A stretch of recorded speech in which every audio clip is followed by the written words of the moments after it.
So our project deals with converting waste plastic into usable form of fuel. It follows the following steps. As you can see over here, we are cutting the waste plastics into sizes of 2 to 3 inches. For this project, we will be using the plastic bottles, that is the high density plastic, because the percentage yield that we get from these plastics is more in amount.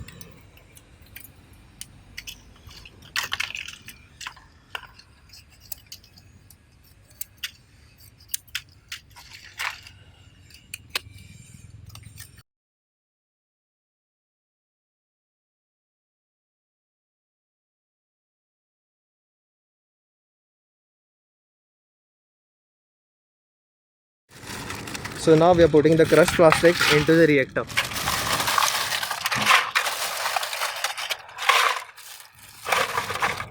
After a layer of plastic, we are putting a layer of catalyst. For this process, we can use two types of catalyst, that is zinc oxide or ZSM5, which is the natural zeolite. For this process, we will be using the natural zeolite, that is ZSM5. The cup is an approximate measurement of 50 grams. So we will be putting a layer of catalyst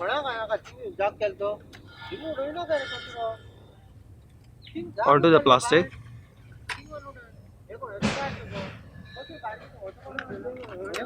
After that, we will be again putting a layer of plastic above it.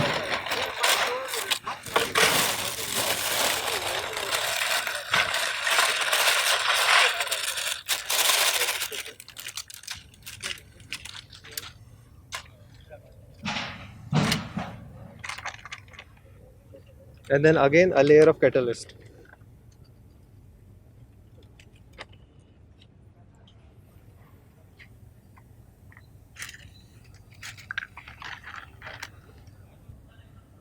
For this process, we will be using 1 kg of plastic.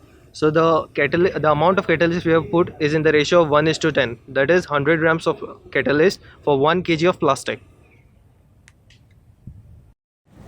So we apply a layer of Anabond over the flange to put the gasket over it.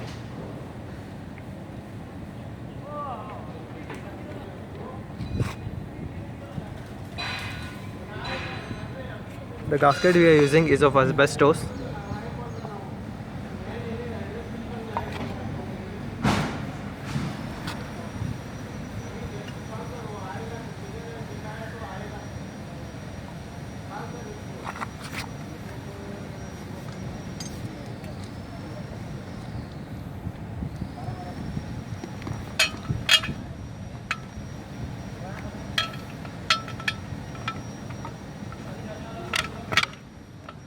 We will tighten the nuts and keep the reactor aside so that the Anabond dries and holds the gasket firmly.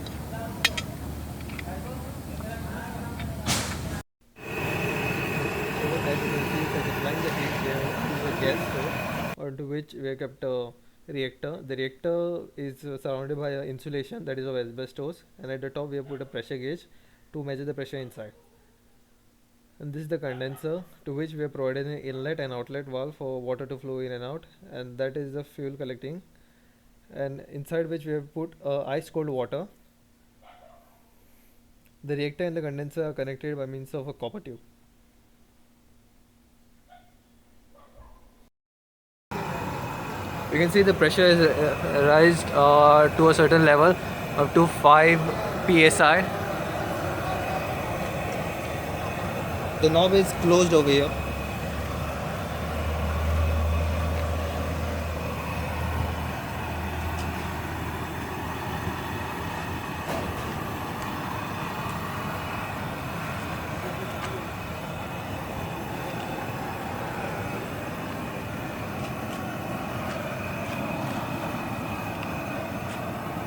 Okay, done.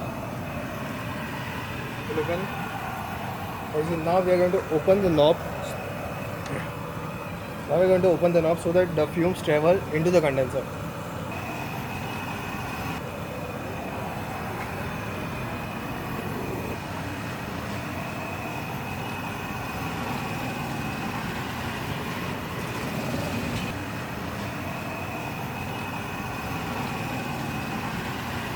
So you can see over here that the fumes are coming.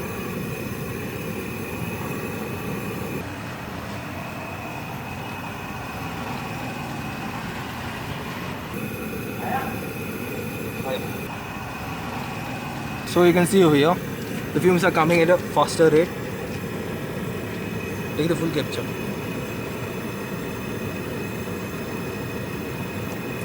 Okay, done. Done. I'm closing it. This is wasting the fumes. Okay, I'm closing it. So here we can see after 1.5 hour of operation, the process has reached the end. All the chemicals are getting out, and from here we can see right here. From here we can see the fumes are coming over from here, getting condensed inside, and finally here, Sushma, focus over here. So here, from this wood, we have put a wood cock over here. From this, the liquid is getting down, and here it is. This is the collected chemical, which we can say has some amount of petroleum and diesel products in it. So as you can see, this is getting collected over here now.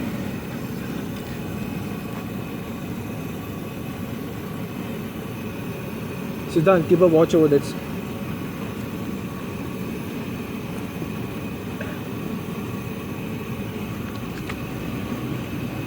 Okay. If you want to show over there what is happening over there, you can show it. Yeah, you can see that the fumes are coming from here. The fumes which are in like they are not turned totally into liquid, but they are fumes. So they come over here, get accumulated, and then turn into liquid. Yeah. And you can see a considerable amount of liquid has been generated over here.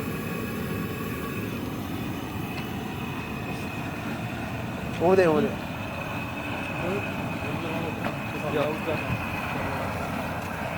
Cylinder.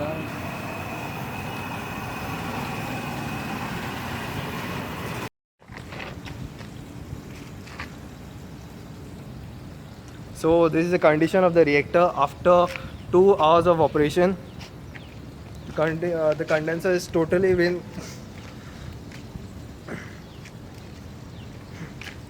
heated up. You can see the temperature is very high. Like I can even feel the heat over here.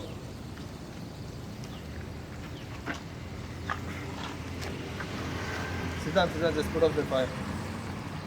Do something and put off the fire.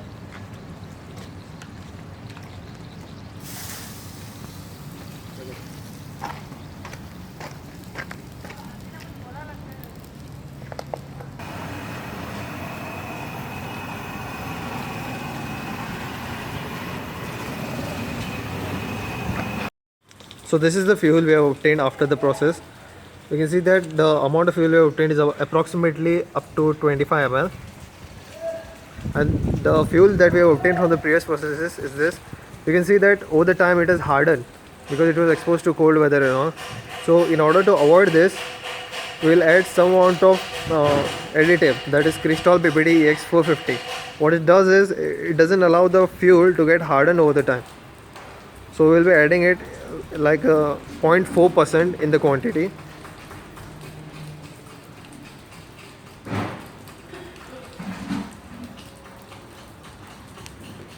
And shake it for a very long time, that is up to 30 minutes or 40 minutes.